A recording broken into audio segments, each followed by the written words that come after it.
start with, obviously, Saturday, the loss to Duke. I know that left you a little frustrated, but what did that night look like in terms of just going back to your office and kind of digesting the film on that?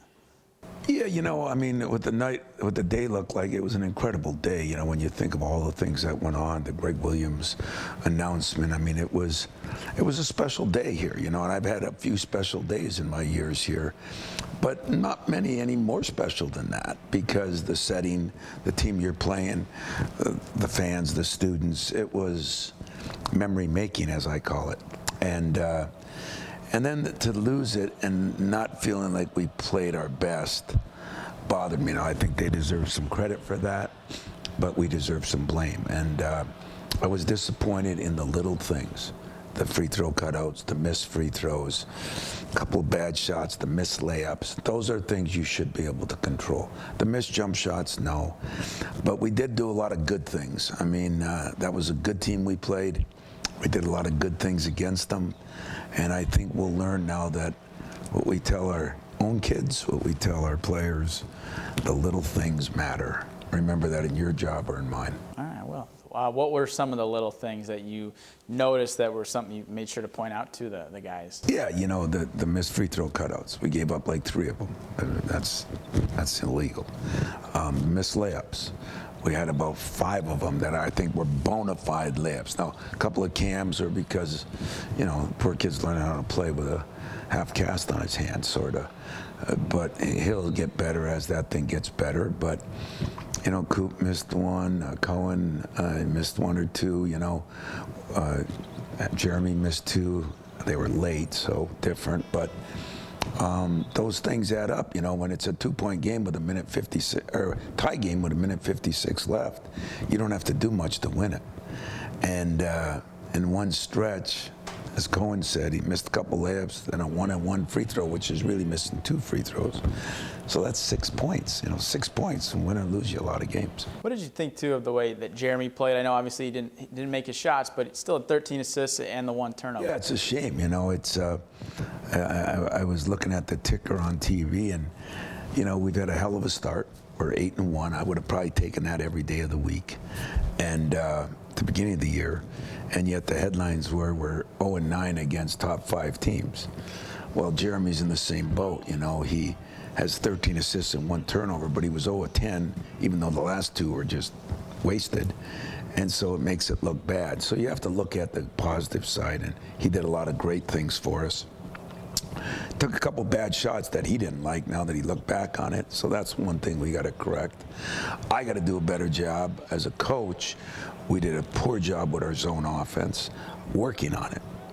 And so it's nice when you can be done with a game and you can blame the players a little bit, and you can look in the mirror and blame yourself a little bit, because that means you're all in it together. And I think that'll bode well for us. We messed up on the little things. We messed up on a little bit of preparation just because they hadn't played any zone.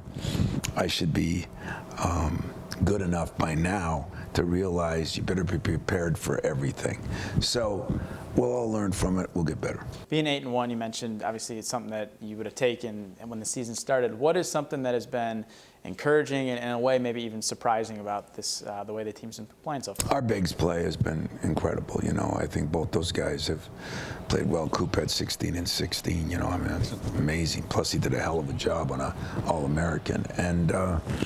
And Jackson is shooting the ball better, rebounding the ball better. That's been very, very encouraging. I'd say the other thing, Jeremy's played well, but the other thing really encouraging is our 2 freshmen, up until when Cam got hurt, are really playing well too. It's still that 2-guard spot that we're struggling a little bit in, and we've got to figure that out now during break. It seemed like with Jordan Scott going off that with the freshmen, he seemed like he had his moments too where maybe he's not scoring, but he's doing those hustle plays that you really love, I feel like. Yeah, and he made 2 threes, and I say that because he's a very good shooter that just hasn't been shooting well, and that's part of being a freshman. But yeah, I'm pleased with a lot more things than I'm not pleased with. I think we have to shoot the ball better in general, which I think we will. I think our defense has been phenomenal. Our rebounding's been really good until that game. We didn't rebound quite as good in that game, but They were big, they were 6'5" and up all the way around, and so that'll be something we'll work on during break.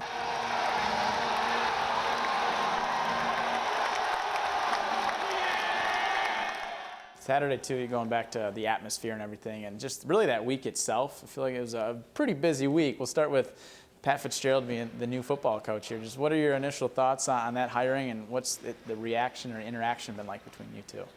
Well, sometimes, the hiring of a new football coach is great. A guy either like D'Antonio had his time and decided to retire, or, it's a positive. Sometimes when you get 2 years like Jonathan did, it's depressing, and yet of nobody's fault. It was just a tough situation. It was a tough time here. I still have incredible respect for Jonathan, as does Pat, and I think our administration. It's just one of those things. And Jonathan said that to me, sometimes things just don't work out. I was almost there myself, so I remember back.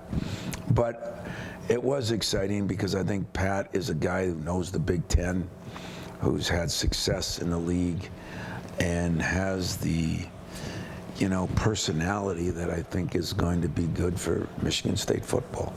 So the announcement at halftime of the Iowa game, I think it was, and that was a big game for us. They came in 7-0.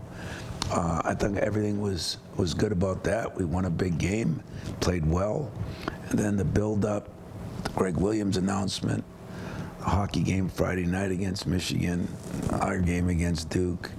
Thank God we went down and beat Michigan down there, but the two teams maybe struggled a little bit.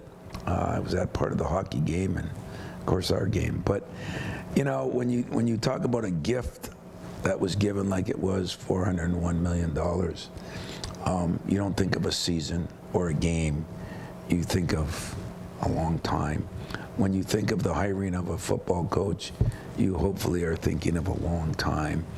And when you think about where our team is right now, I hope we're thinking of the big picture, how we're going to get better by the end of the year and maybe have another shot at a team like Duke.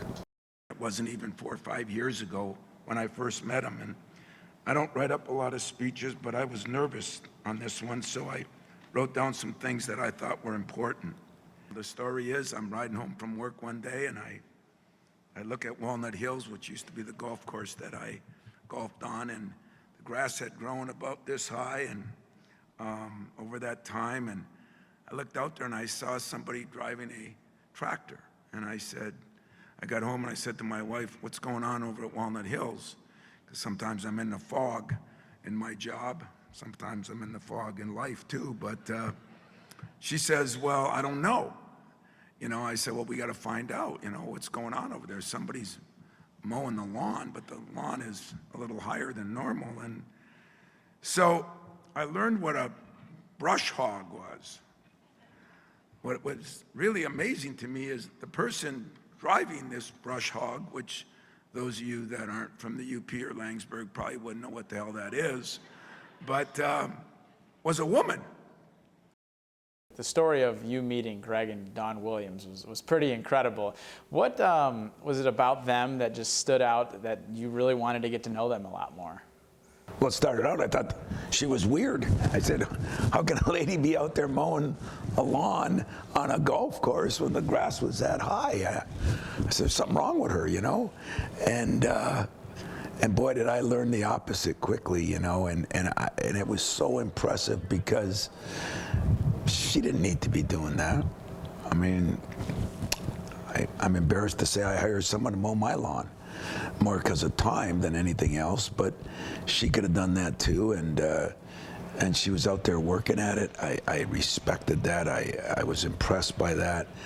And then as I got to know them in a real quick period of time, he was just as driven and more driven than I am. I mean, the guy works more hours than anybody I've ever seen. And so it kind of, small town of Langsburg, UP, there were just a lot of things that attracted me to both of them.